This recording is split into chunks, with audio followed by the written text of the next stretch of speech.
Hello everyone, I'm Shalika De Silva. On behalf of Samadhi Buddhist Foundation, I would like to welcome all of you to the last session of this year's Clarity of Mind through Mindfulness session.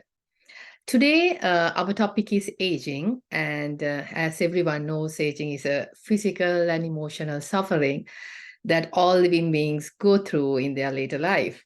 So, with great respect, I like to invite Most Venerable Panadure Chandarathana Thero to explain how we can develop positive aging instead of negative aging in our minds through Buddha's teaching and mindfulness practice. Theruwan Saranai Bhante. Yeah, Venerable Sarnai Shalika. So we both are aging now, so I thought of discussing that. Of course, Bhante. So let me share the screen so that we all can see. Okay, so we are going to start the clarity of mind through mindfulness session. We will first pay homage to the Buddha. Namo tassa bhagavato arahato samma sambuddhassa. Namo tassa bhagavato arahato samma sambuddhassa. Namo tassa bhagavato arahato samma sambuddhassa. As Shalika mentioned, basically aging, sickness, death. Now these things are very interesting phenomena if we are taking them properly. And so we are going to discuss about this today. And we'll start with a very interesting question asked by King Kosala. One time he approached the Buddha while he was in Jethanarama in Savatthi, and he's asking, Venerable Sir, is anyone who is born free from aging and death? Now, this is a very interesting question that we all may be asking. People are trying to maintain their health. People are trying to live long life and to minimize aging. And there are a lot of scientific research going on to, say, attenuate aging. So likewise, very interesting subject. So anyway, Buddha answer, great king, no one who is born is free from aging and death. Even those affluent Khatyas, rich, with great wealth and property, with abundant gold and silver, abundant treasures and commodities, abundant wealth and grain, because they have been born, are not free from aging and death. Now, he actually further explains to many other people who are well to do, fairly powerful, to everyone he actually discussed, and then mentioned that the same thing that no one is free from aging and death. Now, this is inevitable, and we all are born, and as a result of that, so going through an aging process is kind of a part of it. Actually, when we are young, we may prefer to get old quickly.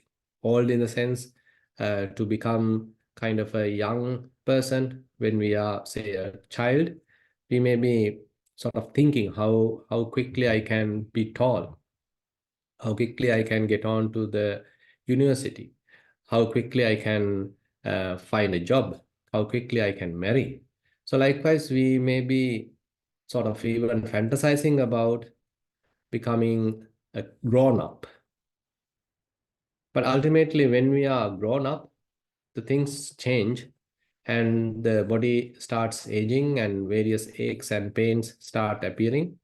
Our body color somewhat faded and discolored. So likewise, things are going to change. Now people might want to live longer and to have a healthy life. And again, if possible, not to have the death. So this is anyway something asked from many eons, many cultures, many traditions, or various religious rituals are there in a way to minimize aging process, to avoid death, something like that. Now, even the Buddha's answer to this question not only includes the worldly people who are well-to-do and say fairly powerful, and it includes all the other people as well. Interestingly, as the last point, he mentioned here that even the arahants who are whose tents are destroyed, who have lived the holy life, done what had to be done, laid down the burden, reached their own goal, utterly destroyed the fetters of existence, and are completely liberated through final knowledge. Even for them, this body is subject to breaking up, subject to being laid down. Now, even the Buddha passed away. So, this is a very interesting part that we all need to understand. So, as we are approaching the end of the year, so this year has passed. So, we have come to the end of the year. So, end of the year, basically, in the common sense, we can say now we are on the death of 2023, the last days of the 2023. So, we have gone through this aging process even to this year. And on the other hand, as the days are passing by, as the years are passing, we all get old and our bodies are aging, they are decaying, and we are going through this aging process.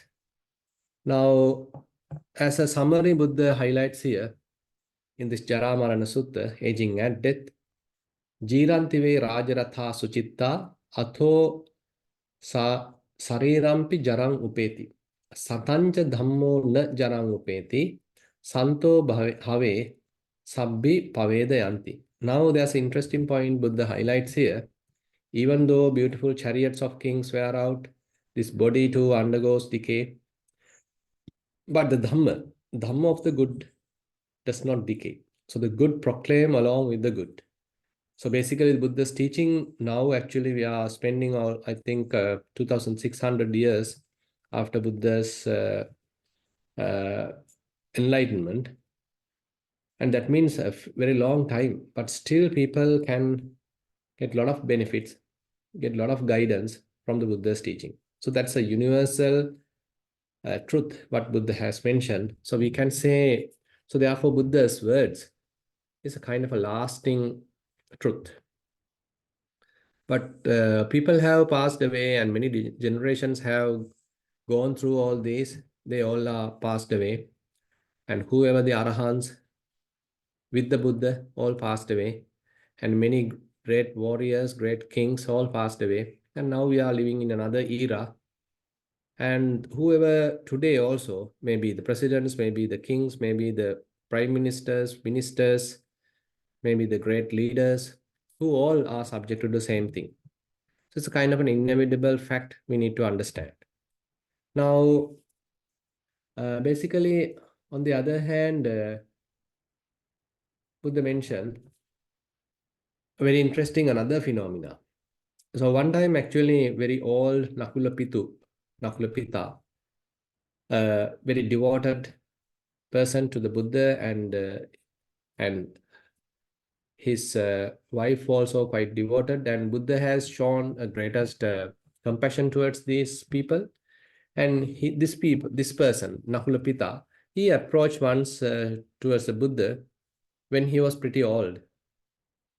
And now he's pretty old and basically spending his last days.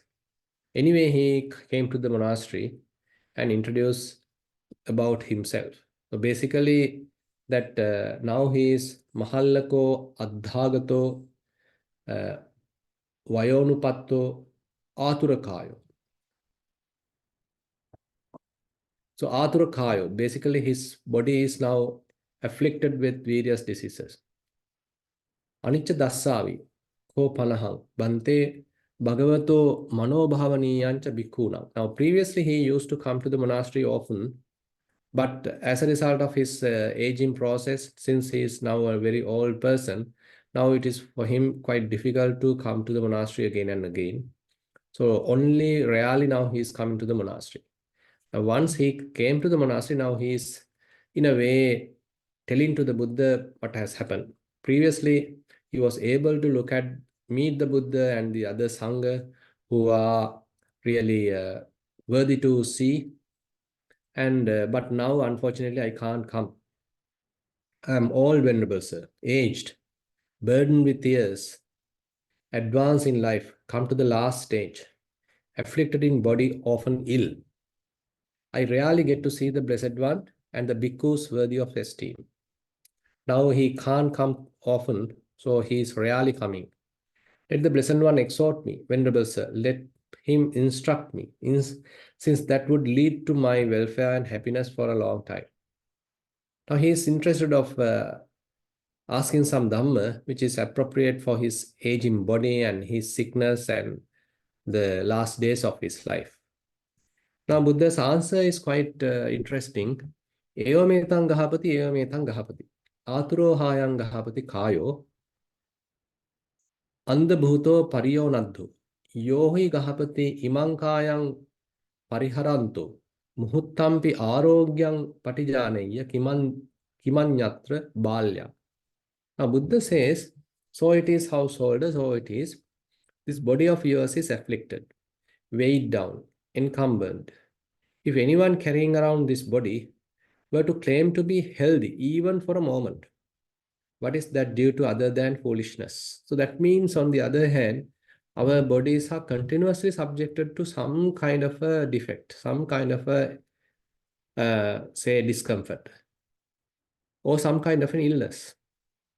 So that means, even though we may be young, maybe going through our young adult stage, or now an adult, or now an old person, anyway, the body has some sort of a defect, some sort of an illness. So it may be mild, it may be a minor illness, or it may be a severe illness. So you can see the people are often go through various medical processes and going through various clinics, hospitals, hospice services. Many things are there to give them some comfort.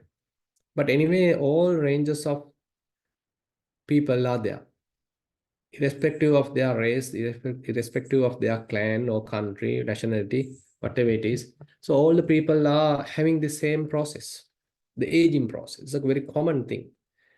So we need to understand in this common human nature, rather than killing each other and sort of finding the differences, what are the common things among us? So there's something that we need to reflect, because sometimes we forget about it. We forget that we are aging. We forget that we are subjected to illness. We forget that ultimately we all have to leave everything aside and we have to die. When we are dying, we simply dying alone. So in a way, this is a kind of a bitter truth, but that is the reality. So that reality often we need to understand, often we need to reflect. So that is why here actually Buddha highlights that kind of a abhinna paccavekka sutta, where again and again you need to reflect these 5 themes. So Buddha mentioned these 5 things, monks, you need to again and again reflect. Panchimani bhikkhave thānāni abhinham paccavekki tabbāni.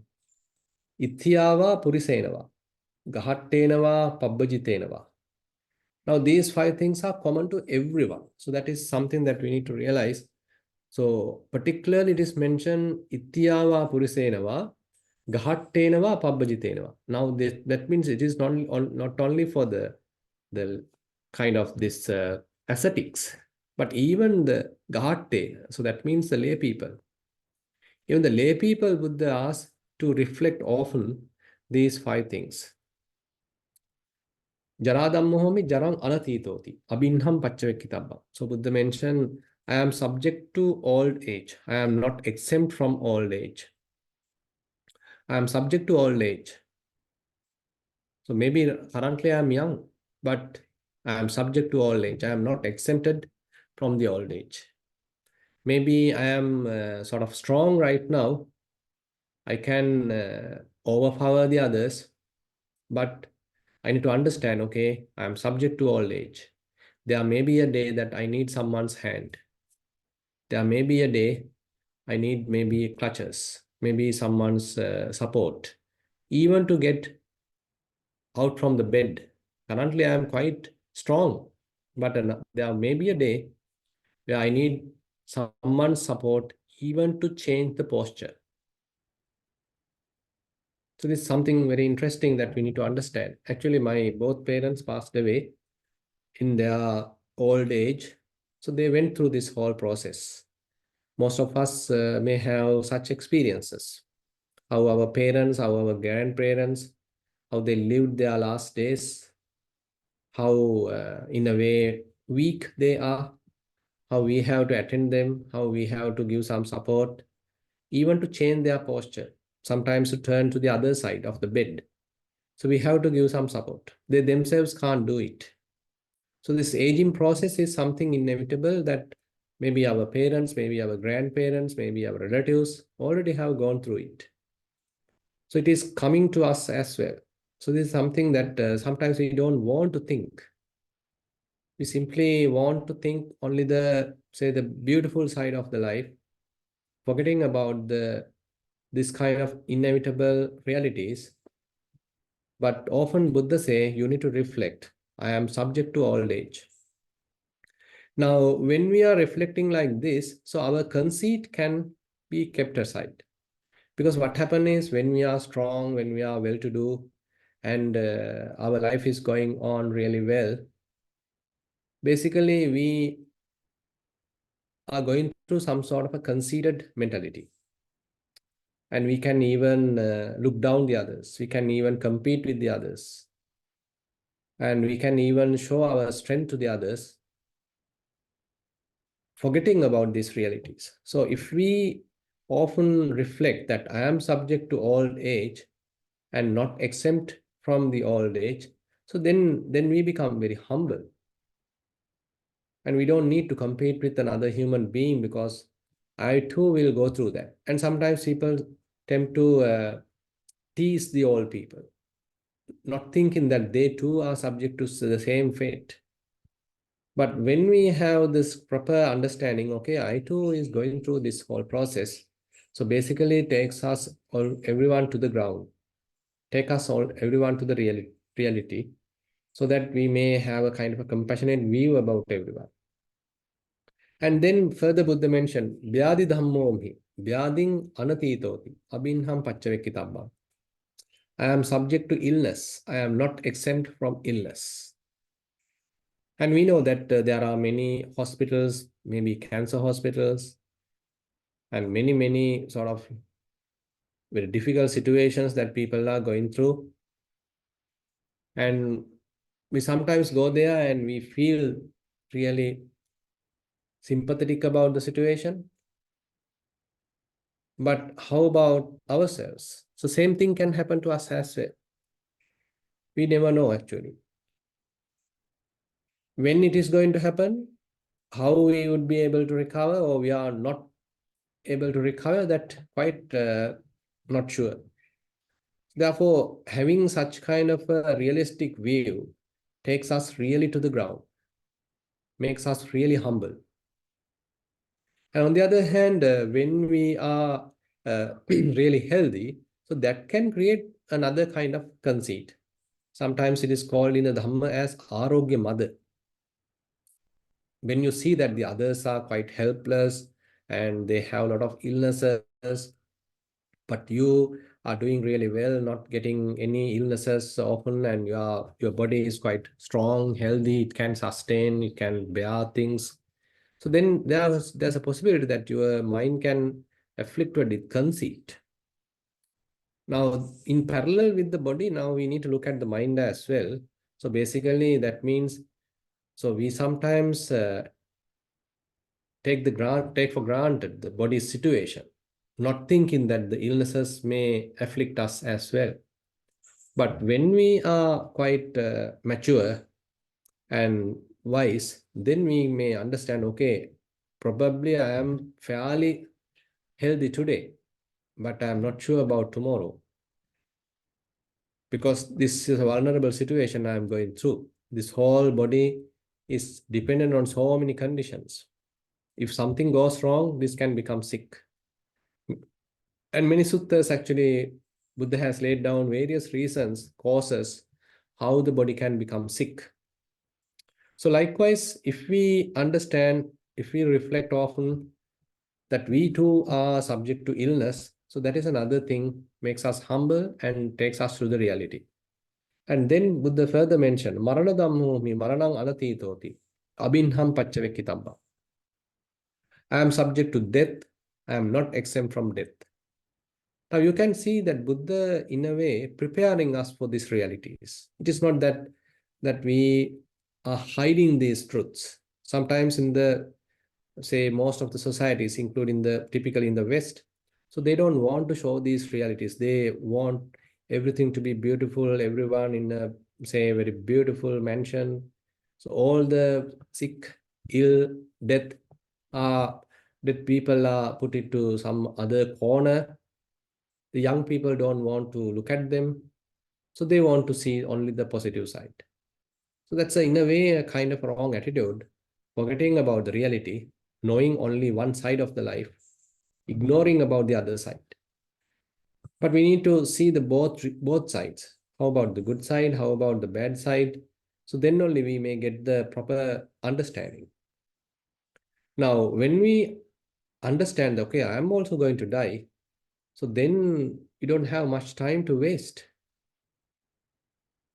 Currently, you may be doing really well, but you are subject to aging, you are subject to illness, and ultimately you are subject to death. So don't waste time in a way. So use the time appropriately, use the time properly. So don't waste your time. You don't have much time. So it's something that actually help us to have some urge in ourselves. Now you can see the year has end. So basically we are now going through the last days of this 2023. So we have completely spent the whole year. Have we taken enough advantage of the whole year, or have we wasted fair amount of time?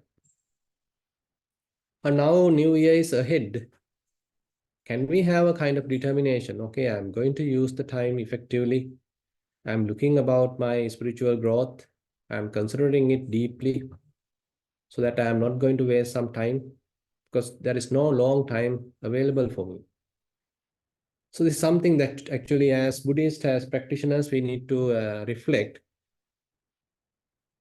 because otherwise we maybe keep forgetting these things. We take for granted that the younghood, the young adult age may last for a long time, but things quickly pass.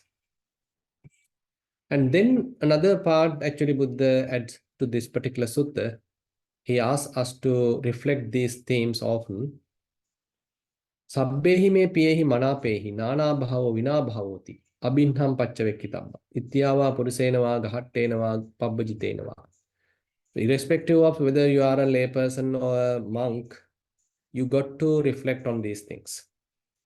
I must be parted and separated from everyone and everything dear and agreeable to me. Probably your parents are quite dear to you, but one day you have to separate it from them. Your children may be quite dear to you, but they may go to their higher education, they may go on their way having their own life. They become parents and they go on their own life, then you have to separate from them.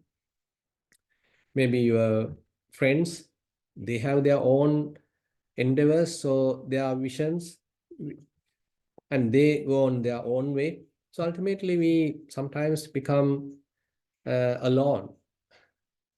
So can you be alone and not feeling lonely, or are you sort of feeling lonely because your parents have passed away, because your children has gone to some other far places?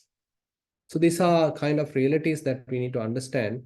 Okay, this life offers many opportunities, but they are in a way short-lived, and we are able to sort of live with our loved ones with a lot of affection, but that too can change, that too can finish. All our loved ones may part or separated on one day. So this is another bitter truth. Sometimes we don't want to think. We think my husband, my wife, my son, my daughter, my mother, my father, I can be with them for long, long time. I don't think about that there would be a day that I have to leave them. This is in a way we don't want to think even, but this is the reality. It's something that we have to have a lot of maturity to accept these things. So then actually we become more realistic. It is not that we want to sort of have a depressed life thinking all this, the negative aspects, but rather we become stronger to bear all these. Otherwise, what happens is when things happen, we completely collapse. We don't know how to bear it. We don't know how to endure it because we have never even heard about it. We never even thought about it. But Buddha often asks us to reflect these things. So, in a way, help us to ground ourselves, help us to sort of mature in the true sense and preparing our mindset so that one day, if it happens to me, I am ready to bear it.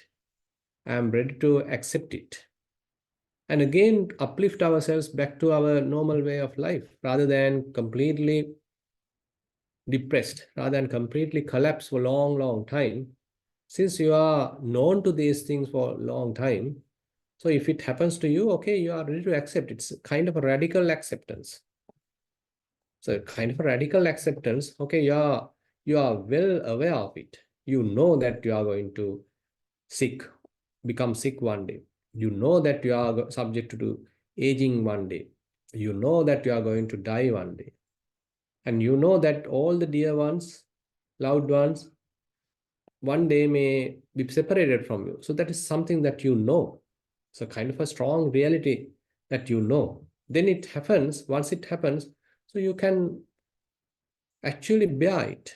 You can actually keep it with a kind of a equanimous mind rather than crying, rather than lamenting.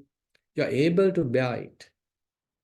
So that's why Buddha, it is not that Buddha is trying to depress us, always trying to tell us all these suffering of the life. Rather, it is for our own goodness that we need to understand, okay, I don't need to fall. I don't need to depress when these things are happening. To everyone, this is a common reality. It is not only for me. That's another way that we can look at it. That's why Buddha mentioned even the kings, even the ministers, even the prime ministers, even those strong people have passed away, have went through all this aging, decaying, illness, and the death. Even the Arahants, the Buddhas, have gone through that. So when I myself going through that, okay, I need to bear it. So this is the reality of the life. And ultimately, Buddha here summarize Kammasakomhi Kammadayado Kammayoni Kammabandhu Kammapatisaran. Yang kammang karisami kalyanang va papakang va tassa dayado bhavisamiti. I am the owner of my karma. They are the ear of my karma. I have karma as my origin, karma as my relative, karma as my resort. I will be the heir of whatever karma, good or bad, that I do. So here actually the Kammasakata Sammaditi, you know that I think we already discussed about the right view. The right view, the first aspect is called this understanding about the karma, true acceptance about the karma, and you become quite responsible for your own actions. Because what we are reaping today is the fruits of what we have done in the past. We can't say that everything what we are experiencing is happening because of karma. That is a wrong idea, wrong view. There is a huge influence coming from the karma. So if we do good, if you do the correct thing, then it can lead us to another level, either spiritually, either physically. There's a significant relationship in that as well. So we become the owner of our actions. So before we becomes an arahant, so there is still some sort of identification available in ourselves. So when we are doing something volitionally, so we become a person. We become a person and implement something, then we have to take the responsibility. So that is the karma coming to the effect. And therefore, if I am doing something good, maybe I may reap the good result. If I am doing something bad, I have to bear the bad result as well. Now, here to that aging Brahmin, that Nakula Pittu, so Buddha basically gave a very interesting advice. So when he come and ask, Bante, please give me some advice. I am not being able to visit you often now because I am sick. I am often get ill. My body is really afflicted. So then Buddha further mentioned, Tasma tihate gahapati, evang sikhitabam. Atura kayasme sato chittang anaturam bhavisateti. Atura kayasa me sato chittang anaturam bhavisateti. Evang hite gahapati sikhitabam. So this is a very, very interesting advice that we all need to keep in our mind. Therefore, household, you should train yourself thus. Even though I am afflicted in body, my mind will be unafflicted. Thus should you train yourself. Now you got to have a healthy mind even in aging body. You can see the depth where the Buddha is showing us. So it is not that we are simply become humble and defeated mentality. That is not the point. Rather, how we are maintaining an uplifted mind, a healthy mind, even a happy mind, even when the body is aging. So this is a quite challenging thing. I mean, we can tell about these things, but how about when we ourselves are going through it? How about maintaining that mentality? Suppose that you got a kind of a severe illness. So your body is dying, your body is going through some real pain. Can you keep the mind healthy? Can you keep the mind undisturbed? Can you keep the mind without collapsing, without getting depressed? Now, this is the area that we need to work out actually. So the Dhamma help us to have this stability in the mind. It is impossible to stop the body's aging. It is impossible to stop body being sick and ultimately die. But there's a possibility to prepare the mind, to develop the mind, so that even the body is going through all these inevitable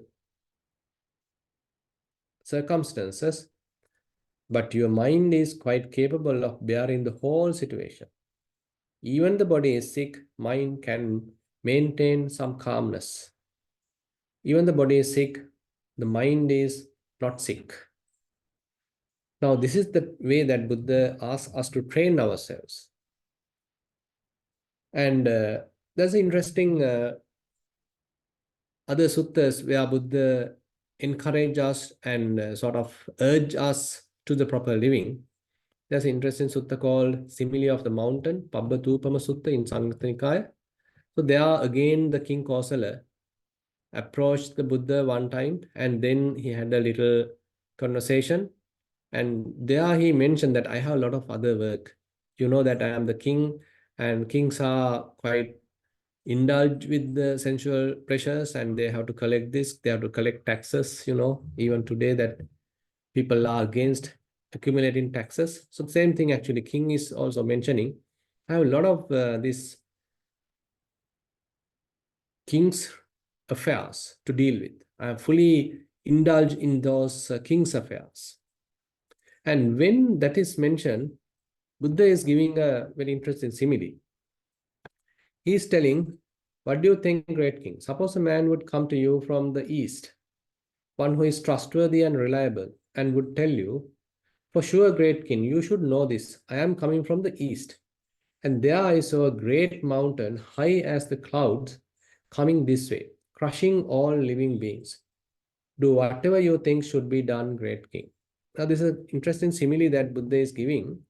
Now, one person coming from the east, he has seen there's a great mountain coming this way, and he is quickly informing to the king, King, now don't be heedless. Now there's a mountain, rolling mountain coming towards your side from the east, and it is crushing everything. All the buildings, all the houses, all the men, people, all the animals, everything is crushed. It's a huge mountain coming this way. Something like that. Now, probably we can think it is very much like a tsunami. And when someone is sort of warning us, okay, on this particular day, on this time, oh, now there's a tsunami coming on, or maybe a great flood coming on, maybe a tornado coming on. So likewise, people are in a way warning us. But what sometimes people do is they may prepare a bunker or something and they want to hide themselves. But the approach that Buddha is giving is different. So once this is said to King Kosala, actually Buddha adds all the directions, not only the east, but west, north, south, everything. From all these directions, this kind of a huge boulder or huge mountain is coming on this way, crushing everything. Now what are you going to do? If, Venerable Sir, such a great peril should arise, such a terrible destruction of human life, the human state being so difficult to obtain, what else should be done but to live by the Dhamma, to live righteously, and to do wholesome and meritorious deeds? Eva रूपे में bhante mahati mahabhaye samuppanne दारुणे मानुसखाये दुर्लभे मनुस्सत्ते किमस्य करणीयं अन्यत्र धम्मचर्याय अन्यत्र समचर्याय अन्यत्र कुशलक्रियाय अन्यत्र पुण्यक्रियाय. Now these are very interesting terms: dhammacharya, samacharya, kusalakriya, and punyakriya. So this is how when the king Kosala is answering. So if this kind of a tragedy going to happen, if this kind of a destruction of human life going to happen, so nothing else to do other than so you become more followed by the Dhamma. You live righteously. You live a wholesome, meritorious life. So that is the only thing you can do. Because this human birth is very rare. So we don't have long time. There could be a destruction going to happen. So, but you don't be heedless now. So this is the advice in this sutta giving. And the same thing is actually further mentioned through the verses. Just as mountains of solid rock, massive, reaching to the sky, might draw together from all sides, crushing all in the four quarters, so aging and death come rolling over living beings. The simile represents this aging and death. It's coming on our way. No exceptions. It's coming on our way. And so be heedful. So don't waste time. Spend your time according to the Dhamma, righteously, and involved with the meritorious or the, say, what we call the wholesome deeds. So don't waste time. So that's the advice here also with the mention. And then another thing is another way that we need to look at. So when we are afflicted with a lot of pains, maybe we are going through a disease, maybe our situation is so bad. So how are we going to maintain that proper mentality? As we just discussed. So what is the proper mentality that we need to maintain? So there the interesting Salla Sutta mention, how are we going to bear a bodily pain? Suppose that the body is now aging and it is going through some sickness. It is quite uncomfortable. It's really painful. So how are we going to face that situation? Now there Buddha show us two paths. One path is the typical way that people are going through it. So they don't know much about the Dhamma. They don't know much about the practice. So what they do, so when uninstructed worldling experiences a painful feeling, he sorrows, grieves, and laments. He weeps, beating his breast, and becomes distraught. He feels two feelings, a bodily one and a mental one. So that's the important thing. Now the body is aching, body is going through a lot of pain. But unfortunately, he adds another pain, so that is a mental pain. Suppose they were to strike a man with a dart and then strike him immediately afterward with a second dart, so that the man would feel a feeling caused by two darts. So too, when the uninstructed worldling experiences a painful feeling, he feels two feelings, a bodily one and a mental one. So that's the mental one is something that we create. It is not something came through the first dart. First dart is already there, the bodily pain, maybe the sickness. Why are we adding another dart? That is the area that we need to work out. So if we are able to minimize the mental pain, So that is the benefit that we are getting through the Dhamma. As I mentioned, the bodily pain, bodily aging, the sickness, death, inevitable. But while we are facing that, how to keep a mind relaxed, how to keep the mind untangled, unentangled, or maybe a little calm, may be difficult. At the beginning, it may be difficult, but having some understanding about the Dhamma, maybe if you are a practitioner, probably you can try that. When you are going through even a little sickness, how to bear it with a smile, how to bear it with a equanimous mind. Now, actually, this vicissitudes of the mind, vicissitudes of the life is inevitable. And that is also mentioned in many suttas: gain and loss, disrepute and fame, disrepute and fame, blame and praise, pleasure and pain. Now, these are the 8 sides, the good side and the bad side. These conditions that people meet are impermanent, transient, and subject to change.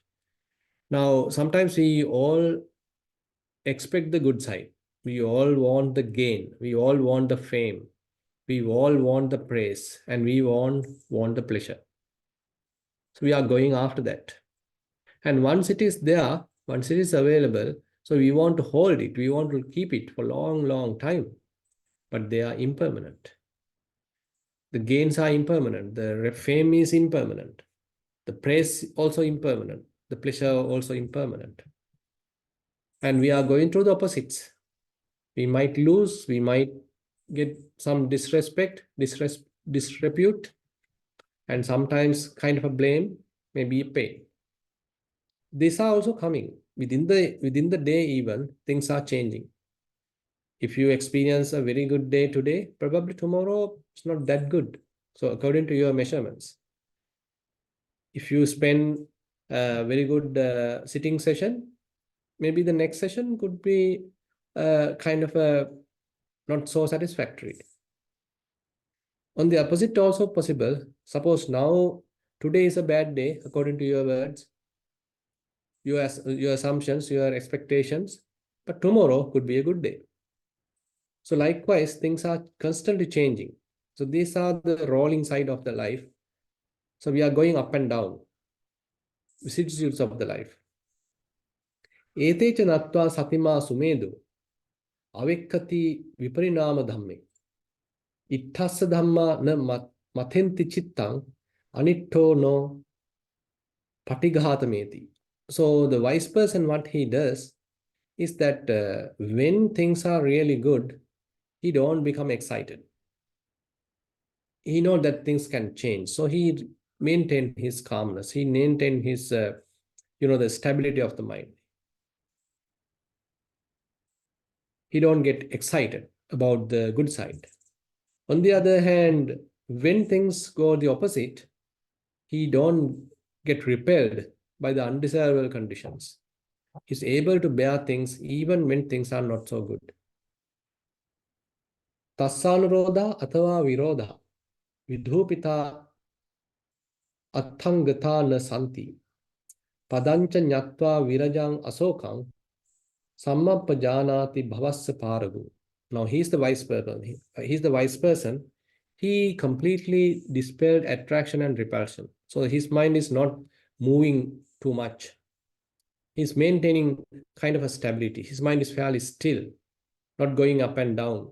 So if you consider it's a graph, so typically if you are considering a graph and if you are maintaining a kind of a line closer to the bottom or closer to the middle, the zero line, it's very much like that. Typically what happens is it fluctuates. It oscillates. Either it's to the up, to the positive or to the negative, and it oscillates. But the mature person, the wise person, tries to maintain a very stable mind. Irrespective of the good, irrespective of the bad, your mind is fairly maintaining its stability. So that's the point that he is trying to maintain. Having known the dustless, sorrowless state, he understands rightly and has transcended existence. So he knows how quickly to come back to that equanimity. Etan santang, etan panitang, yadidang upekha. So he has recognized that. So through his own practice, he was able to recognize that equanimity, where there is no attachment, where there is no repulsion. But he is able to maintain that fairly immovable kind of a state of mind, with a relaxed stillness, calmness, silence. So he used that as a refuge, and again trying to associate that. And when things are happening to the positive, he don't jump back. He don't jump to that and become excited, elated. Rather, he try to return back to the equanimity. So when things go wrong, he don't cry, lament, sorrow. Rather, he try to return back to that equanimity. So the equanimity, that unattached equanimity, becomes his refuge. So as a final thing, I like to draw your attention to another side, where Buddha mentioned in the Roga Sutta that these bodily sickness sometimes we consider, as we already discussed, are so powerful, inevitable, and all are subjected to, and quite important thing to pay our attention. Yes, but on the other hand, there's another side as well. So here in this sutta, Buddha gives that aspect. Dve bhikkhave roga katame dve. Monks, there are two sides of illnesses. Kaikocha rogo, chetasikocha rogo. There are bodily illness and the mental illness. Dissanti bhikkhave satta. Kaikena rogena ekampi vassang arogyang patijanamana. Dvepi vassani tinipi chattaripi panchapi dasapi visatipi vassa satampi. People are found who can claim to enjoy bodily health for 1, 2, 3, 4, 5 years, for 10, 20, 30, 40, and 50 years, and even for 100 years and more. Probably you have heard about the Bakula, Venerable Bakula. So I heard that he lived for 160 years, and there is no much bodily illness. So there are like gifted people who maintain a very healthy body. For 10 years, there was no sickness, not even cold, not even slight fever, but their bodies are really healthy. They have a lot of past merit, and they are maintaining their body as well. They are carefully maintaining the body as well. So as a result of that, they don't get afflicted often, and they can simply say, okay, I was doing really well, and my body didn't get sick for a long time. So it's something that they actually can appreciate. It's something past merit. But the important thing highlighted here is not that. Important thing is, how about the chetasika roga, the mental sickness, the mental illness? So here Buddha mentioned, Bhikkhave satta sudullabha lokasmin ye chetasikena rogena muhuttampi arogyam patijanati anyatra khinasavehi. But monks, if someone is telling, okay, I'm completely free from mental sickness, my mind is free from aversion, my mind is free from lust, free from any kind of a jealousy, any kind of a restlessness, any kind of a doubt. So it is very, very rare that a person such is available in this world except the Arahants. But apart from those whose taints have been destroyed, those are the Arahants, it is hard to find people in the world who can claim to enjoy mental health even for a moment. So you can see the two sides that Buddha has shown. So basically, he has highlighted the importance of the healthy body, importance of the reflecting that the body can become aged, going through illness and ultimately death, so that we become heedful, we are more urged about the practice, so that we are again we become humble, realistic. So that's one side. On the other hand, he mentioned, okay, except the Arahants, all are going through some kind of mental sickness. It is not that we are completely depressed, we are not that going through kind of a depression or that kind of a severe mental sickness, but at least a little unhappiness, at least a little unrest, a little resistance in the mind. maybe a little lust in the mind, a little greed in the mind. Now, all these defilements, the defiled state of minds are actually kind of little sicknesses in the mind. So once your mind is free from hindrances, for example, suppose that you are practicing some of the meditation, that you are able to free the mind from, say, these illnesses. So you are maintaining a very uplifted mind, very quiet, very relaxed, very calm, very soothing, and maybe very blissful. So then only you can understand, oh, what, my goodness, so this kind of happiness is available in the mind.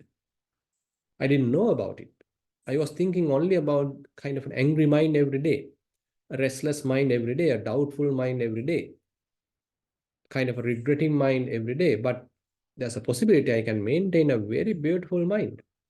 I can maintain a very satisfied mind, free from any defilement. That is only for the moment, by the way. At least for a moment, at least for some time, one can attain maybe jhana or maybe very peaceful state of mind through the practice. But in the more mature level, say you recognize all these defilements, slowly you start working out them, practice vipassana. There are also time to time you experience complete calmness, complete stillness, complete freedom from desires, complete freedom from all the defilements. So now you are becoming more and more approachable, or you are more and more available to these states. These states are more available to you now. Now you have found a path. So you, as a result of the practice, okay, now you know, okay, this is the path. Okay, I can, even though this body is sick, I can maintain the mind in this unattached state, undisturbed state, or a very calm, relaxed, peaceful state. And that is what we need to maximize. So that is what we need to say, make it abundant. So then we know, okay, this is the refuge, this is the path, this is something that I need to cultivate. Then actually we are following the Buddha's teaching. We are getting the benefit from the Buddha's teaching. So therefore, please try to understand, okay, we have spent this 2023, we are aging, getting closer to the death. Don't waste time, and heedful about your practice, and try to recognize these refuges available for ourselves. And it is totally on ourselves. Someone else can encourage you, but you yourself have to work it out. So with that, I like to conclude today's Dhamma sermon. Now we'll get into the practice session, and you may sit in a comfortable position for a short practice session.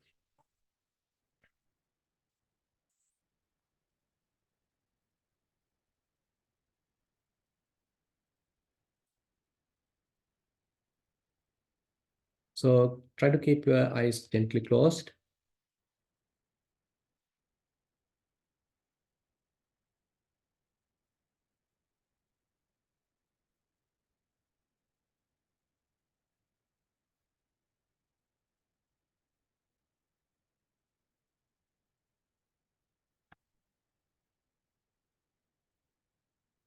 And relax yourself.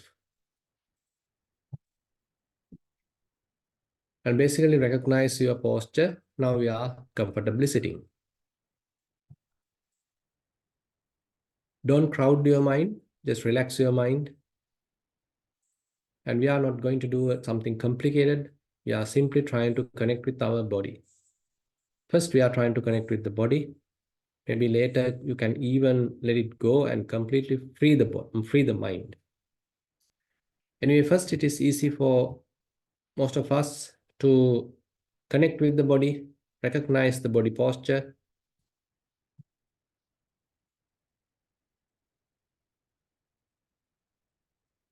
Eyes are gently closed, lips are gently touching, and jaws are not tightly coupled.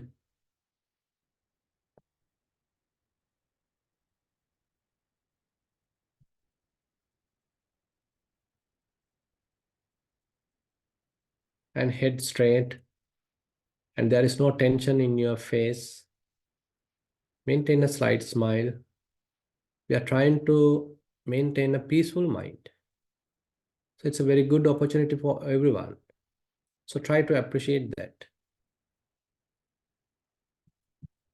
Appreciate the opportunity that we all now having for ourselves. So enjoy that. Be joyful. It's not that we are too serious, rather we are joyful about the opportunity, appreciative about the opportunity. Head straight, neck straight, shoulders in a relaxed position. Upper half of the body straight. Clothes are touching the body. Recognize some places where the clothes are touching the body.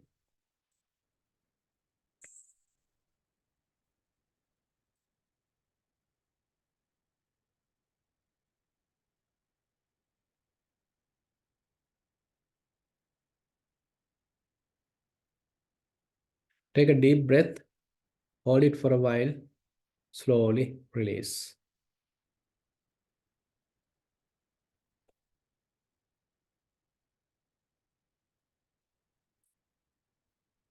Again, take a deep breath, hold it for a while, slowly release.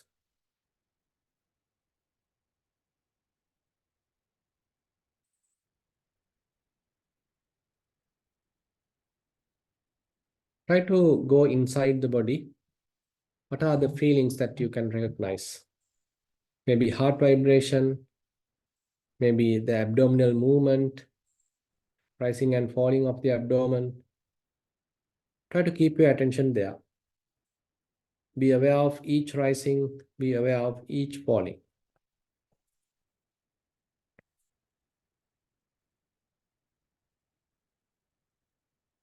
Joyfully be aware of each rising, relax with each falling.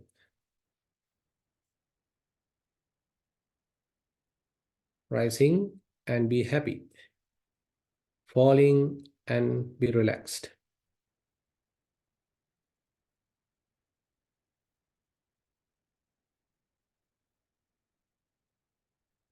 So if you want, you can keep your attention at the nostril. In breath, be happy. Out breath, be relaxed.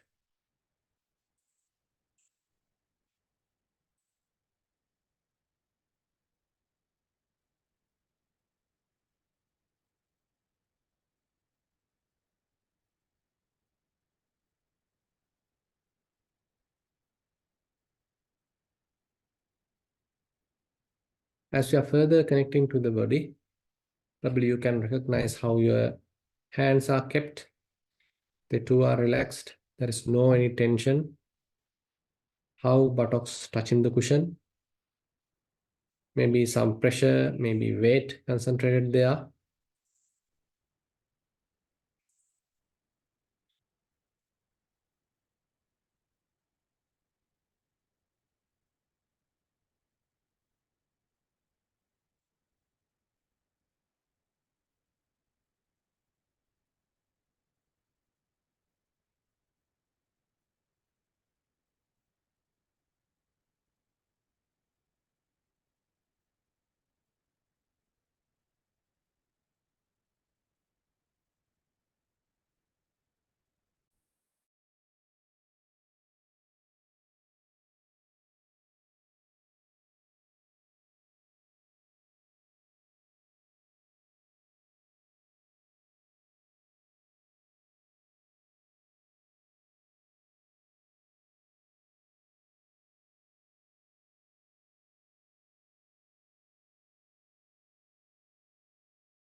Now we can completely keep our attention on breathing.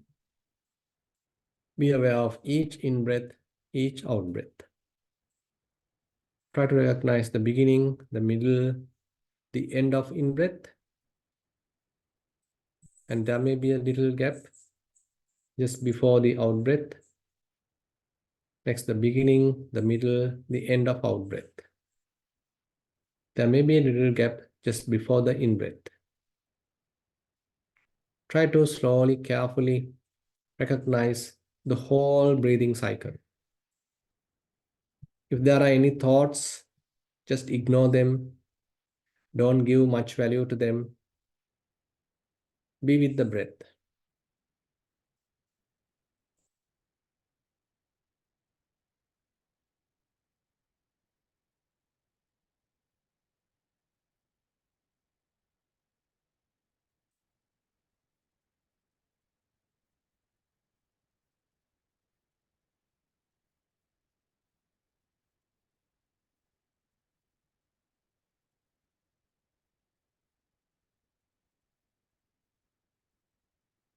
Relax yourself.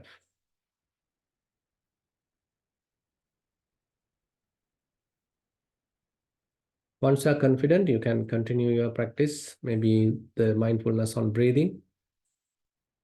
Or if you are familiar and that your main primary object is the elements meditation, you can start doing that, paying attention to various element characteristics.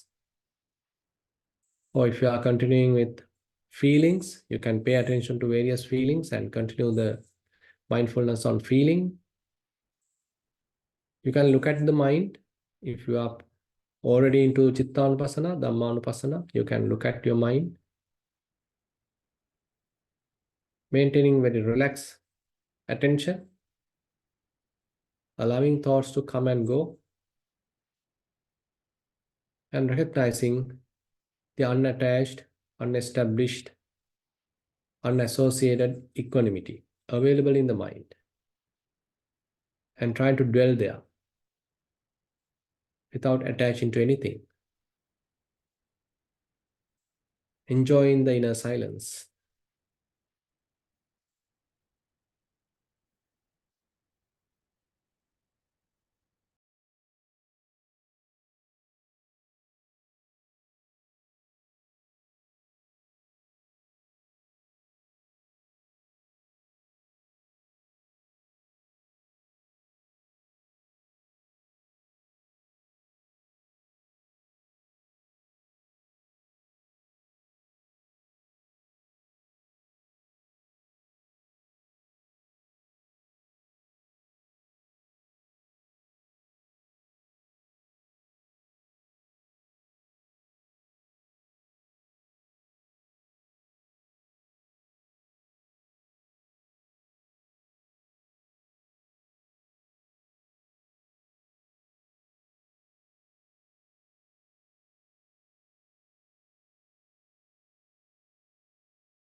Okay, I think we have arrived the final session of this clarity of mind through mindfulness session.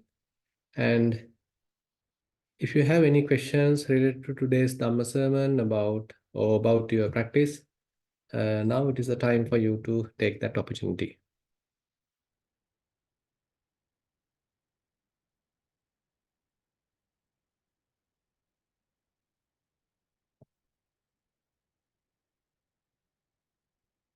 Dilini, please go ahead and ask your question.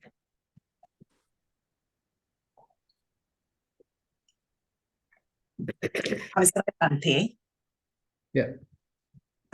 My question, my report is, I reported to you on Wednesday that when I was doing walking meditation, I was feeling a bit drowsy. And you advised me to stop the sitting meditation and just continue to do walking. So on Thursday, when I did walking meditation, I saw that my mind being alerted to the drowsiness, and the drowsiness went away. So it was no longer drowsy, and I could continue to do the walking meditation. So my question is, should I now do sitting meditation after the walking meditation, please? Actually, they are fairly supporting each other. Yes. Yeah.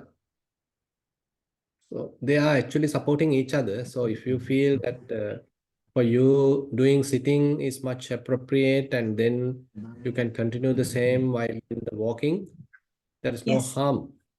Yeah, no harm, because it can vary. Another time you may prefer, okay, better I do the walking first, then I better go to the sitting. So likewise, actually they are helping each other, supporting each other. So there is no harm. I mean, if you feel, okay, I first need to relax, first need to calm down, that most appropriate is the sitting. Okay, I'm going to sitting, then I'm better go to the walking. But an interesting thing is that say while sitting, our mind may tends to more concentration, more into the say maintaining the mind at a still position. But in the walking session, we need to quickly adjust ourselves to quickly aim our mind to different places. Say when your right foot is touching the ground, you need to quickly place your attention there. When your left foot is touching the ground, you need to quickly place your attention there. So it's a very, very active process. It is not that we are walking in a very slow pace. Rather, we better allow the body to put it into the natural pace to which we are more comfortable with. And then we need to quickly pay attention again and again to those touching sensations that will build a very active mind. And again, we got to investigate all the phenomena once the leg is touching the ground. So likewise, a very active process that we are getting into while walking. If you can switch like that, then it would be fine. And the other thing I want to add is, Bhante, since I started walking meditation, I find that my day-to-day mindfulness, alertness has increased. I started in the morning brushing teeth, and from the time I wake up and how I get out of bed and how I do the tasks in the morning and to eating breakfast. And even though I'm not completely mindful, often I feel that I have the beginning and sometimes in the middle a little bit of alertness and then the end, but constantly reminds me of to be mindful. So I feel less tired now. So that's also a benefit. Yes.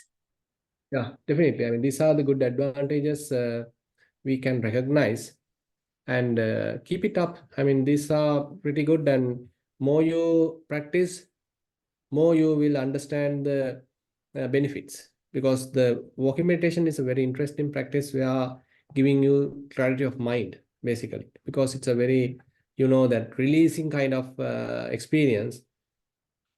So various objects are there, you can see things, you have to walk, but still you know how to keep your attention on the souls. So Yes.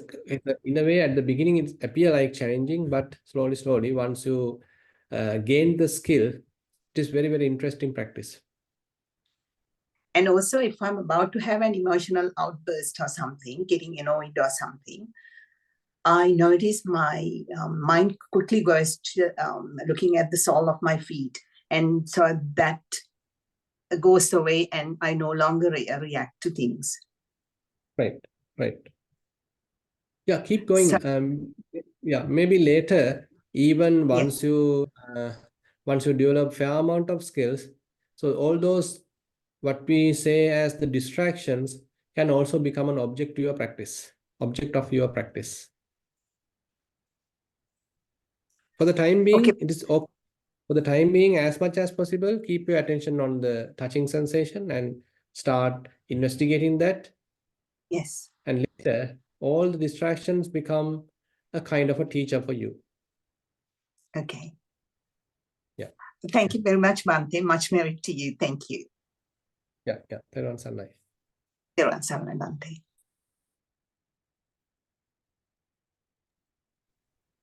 I'd like to invite Kanchana to present a question now. Yeah, it's actually Kanchana. Kanchana.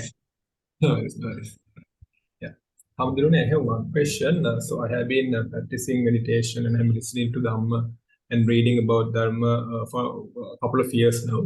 I'm 25 years, by the way. So during my practice of meditation and all, and throughout the day, I'm very mindful about, I keep on thinking about Tilakshana and mindful about my ditti and things like that.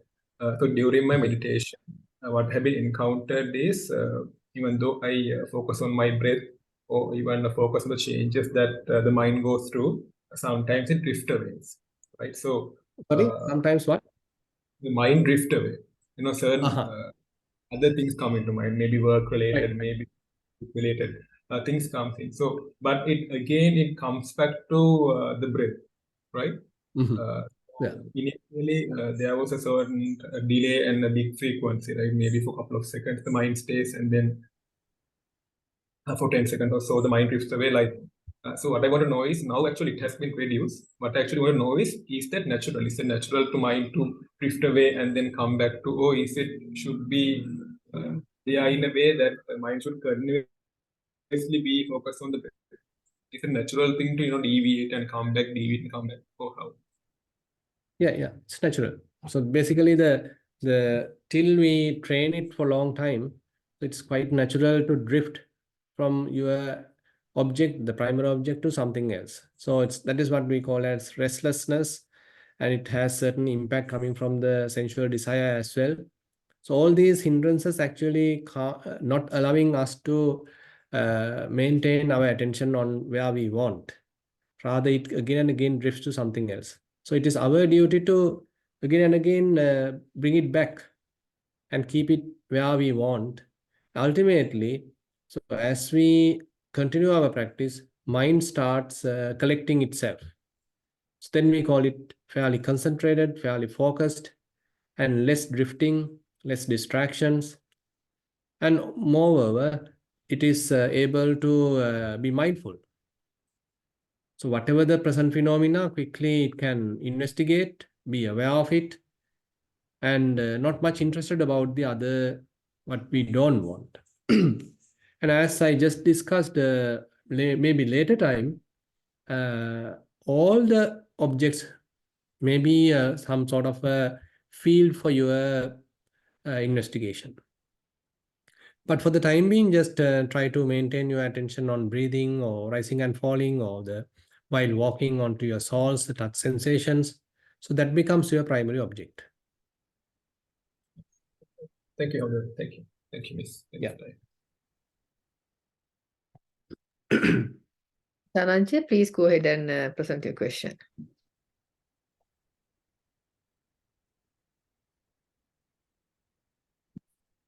We can't hear you, Dhananjay. Can you, Shalika, can you hear him? Yeah, he's not muted. He's unmuted. Unmuted, but Yeah. can't hear him. Exactly, I can't hear him too. Maybe his volume.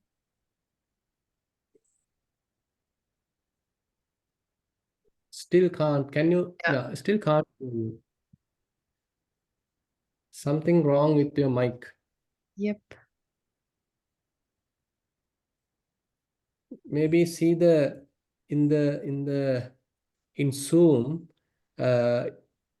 into your mic. Once you click it, there may be various options available. Same as to the microphone, same as system, built-in audio, analog, stereo, etc., etc. Probably you have to select the proper one.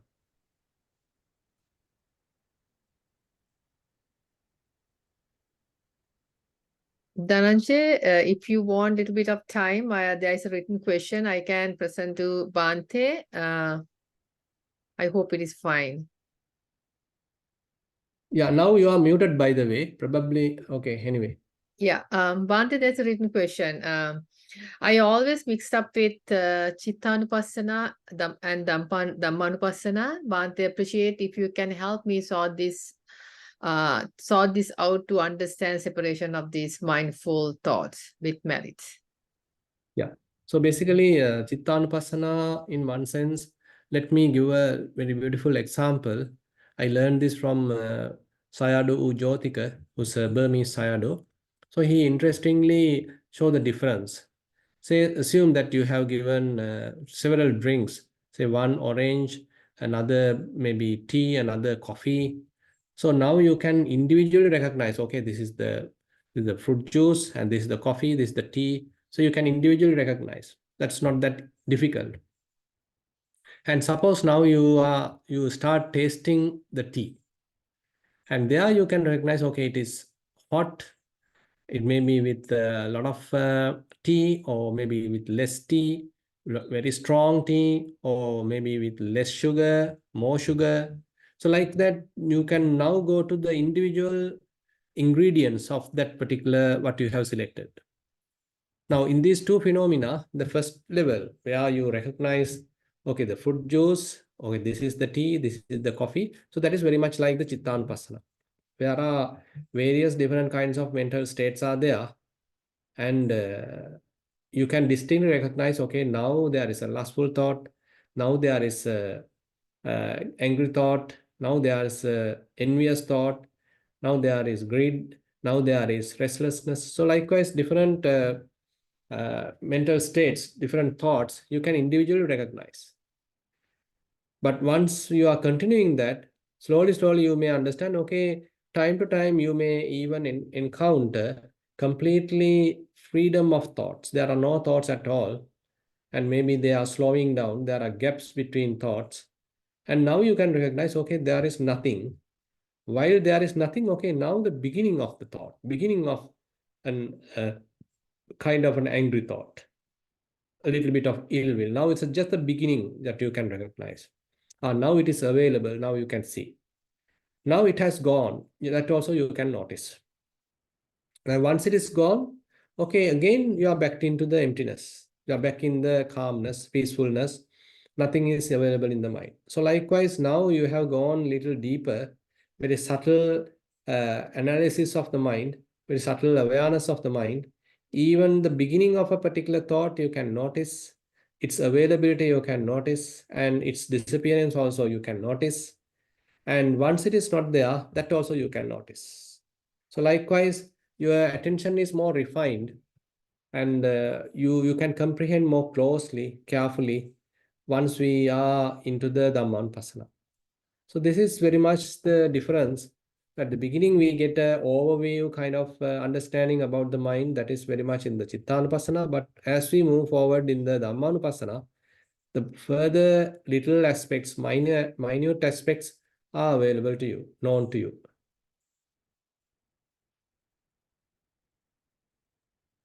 Thank you, Bhante. Dhananjay, do you He want has disappeared. to? Oh, disappeared? No, I don't know. He's there. You can try Dhananjay if you like. Yeah. Still we can't hear.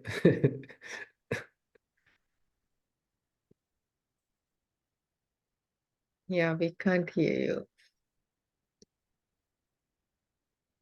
you. He has actually sent it to me, the question. Right. I always had this feeling of how to get rid of craving through mindfulness and achieve the liberation. I want to share a quote from a book I read which gives a clear understanding. I would like to share there comes a point in insight meditation where the three characteristics of existence, impermanence, unsatisfactoriness, and selflessness, come rushing home with concept searing force. You vividly experience the impermanence of life, the suffering nature of human existence, and the truth of no self. You experience these things so graphically that you suddenly awake to the uh, utter futility of craving, grasping, and resistance. In the consciousness is transformed. The entity of self evaporates. All that is left is an infinity of interrelated non-personal phenomena which are conditioned and ever-changing. Craving is extinguished and a great burden is lifted. There remains only an effortless flow without a trace of resistance or tension. Yeah, good. Yes, I fully can agree with you. Basically, so this is the practice. So more we practice, so you slowly understand these realities. So as one understand these realities, so the attachment become less and less. So that's why Buddha mentioned the yathabhuta jnana dassanam nibbidattham viragatham. So as you continue a practice, so you will become fully aware of the realities, the impermanence, unsatisfactoriness, non-self, and all this subtle, say, nature of everything. So that helps to abandon things, that helps to relinquish things, or maintain a kind of a dispassion towards them.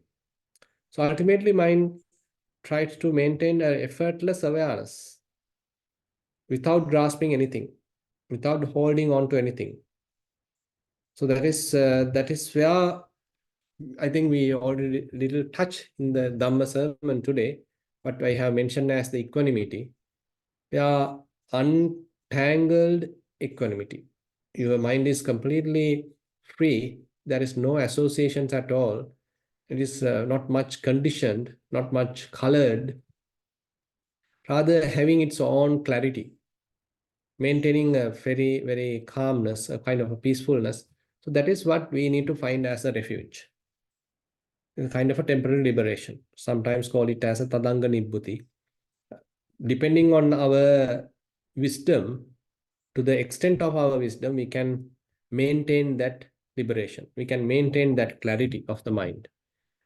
So while being there, now it's a matter of recognizing further defilements, how identification happens, how I making, mind making happens, and slowly sort of disclaiming them, abandoning them, so that clarity become more and more stable, available.